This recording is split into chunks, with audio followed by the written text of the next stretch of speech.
छत्तीसगढ़ से एक बेहद दुखद समाचार सामने आया है। मशहूर भक्ति गायक कांत कार्तिक यादव के पिता श्री कार्तिक राम यादव जी का निधन हो गया है। जानकारी के अनुसार वे मां बमलेश्वरी के दर्शन करके लौट रहे थे। इसी दौरान रास्ते में एक तेज रफ्तार वाहन से टकराने पर सड़क हादसा हो गया और इस दर्दनाक घटना में उन्होंने अपनी जान गंवा दी।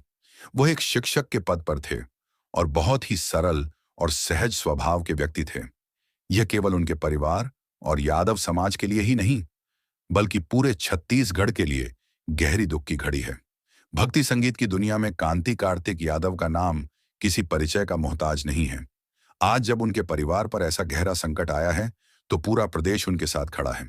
हम सब ईश्वर से प्रार्थना करते हैं कि दिवंगत आत्मा को शांति मिले और शोक संतप्त परिवार को इस गहरे दुख को सहने की शक्ति प्रदान हो। कांति कार्तिक यादव और उनके परिवार के साथ हमारी पूरी संवेदनाएं हैं। उनको हमारी तरफ से विनम्र श्रद्धांजलि